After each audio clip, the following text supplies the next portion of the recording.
करने के लिए ये जो ट्रंप का जो टैरिफ इफेक्ट है, इसको ध्यान में रखते हुए इकोनॉमी को स्लो डाउन से बचाने के लिए सप्लाई चेन में कोई कमी नहीं हो, डिमांड और सप्लाई दोनों में एक साम्य बना रहे, बरकरार रहे, उसमें कोई नेगेटिव इंपैक्ट ना आए, इसके लिए जीएसटी के रेट में सुधार करना जरूरी था। ये पहली बात हुई और जो कि उन्होंने घोषणा कर दी। और दूसरी बात कि चूंकि संघ प्रमुख के सामने ये प्रेजेंटेशन दिया जा रहा है, इसलिए संघ प्रमुख संघ की ही तारीफ कर दीजिए। अब ये कयासबाजी है, सोशल मीडिया पर इस तरह की चर्चाएं आम हो गई कि साहब मोदी देखिए कितना बड़ा मास्टर स्ट्रोक मार दिया कि 15 अगस्त को ही 19-20 अगस्त की जो बात थी उसको उन्होंने एक प्रकार से पानी फेर दिया और 15 अगस्त को ही संघ की तारीफ कर दी, जो आज तक किसी प्रधानमंत्री ने लाल किले के प्राचीर से नहीं किया था, लेकिन इन्होंने किया। और संघ की अगर थोड़ी बहुत नाराजगी होगी तो उस नाराजगी को कम करने की कोशिश की। दूसरी बात कही गई कि इकोनॉमी पर अगर संघ मान लीजिए कि नाराज है तो उनकी भी नाराजगी को सुना गया और प्रधानमंत्री ने जीएसटी के लिए रिफॉर्म, जो जीएसटी 2.0 है, उस पे उन्होंने जबरदस्त रिफॉर्म का मास्टर स्ट्रोक चल दिया।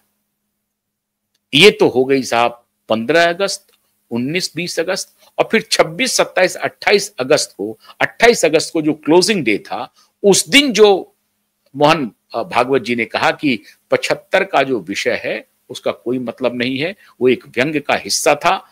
ना तो मैंने मोदी जी के रेफरेंस में कहा, ना मैं अपने रेफरेंस में कह रहा हूं। अब 15 अगस्त चला गया, 19-20 अगस्त चला गया और 26, 27, 28 अगस्त ये भी चला गया। अब तारीख दो बहुत महत्वपूर्ण हो गई। एक तारीख महत्वपूर्ण हो गई 11 सितंबर और दूसरी तारीख महत्वपूर्ण हो गई 17 सितंबर। बड़ा तारीखों का बड़ा खेल है।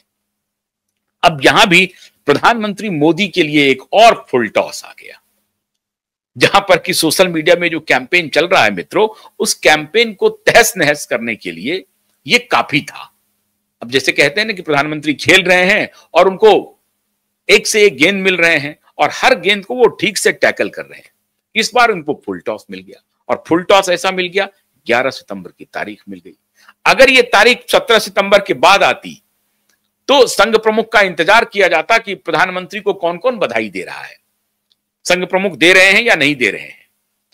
देंगे ही देंगे, लेकिन उस 17 तारीख तक ये कयास चलता रहता, 28 अगस्त को संघ प्रमुख के बोलने के बाद भी, कि पता नहीं 17 तारीख को क्या होगा।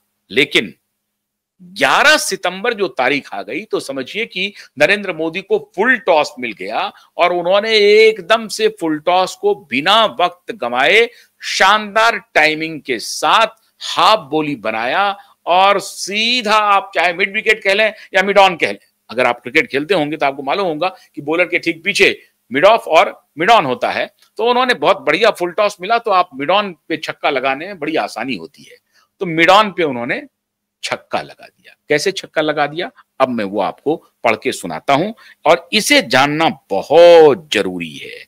और इसके बाद मित्रों ऐसा ताला लगा कि अब अकुलाहट हो रही है सोशल मीडिया पे। जो बैटरी लगी हुई थी नरेंद्र मोदी के खिलाफ भयंकर कैंपेन चला रही थी, वो इन तारीखों से धाराशायी होते चले गए। 15 अगस्त को धाराशायी हुए, 19-20 को लगा कि अरे मामला बचा हुआ है, तो 28 अगस्त को धाराशायी हो गए और 28 अगस्त के बाद दूसरा मौका आया 11 सितंबर का। क्या था 11 सितंबर को? 11 सितंबर को संघ प्रमुख मोहन भागवत जी का जन्मदिन था और ये 75वां जन्मदिन था। इसी तारीख को लेकर के कयासबाजी चल रही थी कि मोहन भागवत जी ने कहा है तो वो खुद भी रिटायर हो जाएंगे और मोदी को भी रिटायर कर देंगे, या ऐसा हो सकता है कि मोहन भागवत खुद रिटायर होकर के मोदी के ऊपर एक दबाव बना देंगे, नैतिक दबाव बना देंगे, देखिए साहब मैं भी रिटायर हो गया। लेकिन हुआ कुछ नहीं। हुआ क्या? प्रधानमंत्री ने वो कर दिया मित्रों जो आज तक किसी ने कल्पना नहीं की होगी, किसी ने कल्पना नहीं की होगी। इतने दिनों से संघ और मोदी के बीच में तकरार को स्थापित करने के लिए जो कैंपेन चला, उस कैंपेन की मोदी ने हवा निकाल दी। और किसी ने कल्पना भी नहीं की होगी कि मोदी ऐसा कर सकते हैं। मोदी ने वैसा कर दिया और पूरी तरह से एक प्रकार से ताला लग गया इस कैंपेन पे जो इतने दिनों से चल रही थी।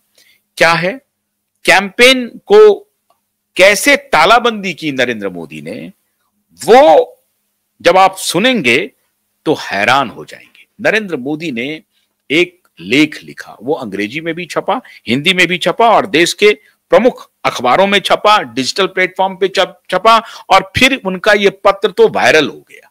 आप लोगों ने भी पढ़ लिया होगा, लेकिन जिन्होंने नहीं पढ़ा होगा मैं उनको ये पत्र पूरा पढ़ के सुना रहा हूं। और यही मैं कह रहा हूं कि नरेंद्र मोदी पॉलिटिकली न सिर्फ स्मार्ट हैं, बल्कि वो अपने राजनीतिक प्रतिद्वंदियों को धोबिया पछाड़ देने में बड़े माहिर हैं। और इसलिए आपको मोदी की तारीफ करनी पड़ेगी कि विपरीत परिस्थिति में भी जब चारों तरफ उनके खिलाफ नेगेटिव कैंपेन चल रहा हो, तब मोदी कैसे खुद को खड़ा कर लेते हैं। यह मोदी से सीखने की बात है। इसलिए मैं इस पत्र का आपको जिक्र कर रहा हूं कि जिसको सबसे अधिक विरोधी बनाया गया कैंपेन के दौरान, कि संघ प्रमुख ने एकदम से मोर्चा खोल लिया है। मोदी को वो अब देखना नहीं चाहते हैं।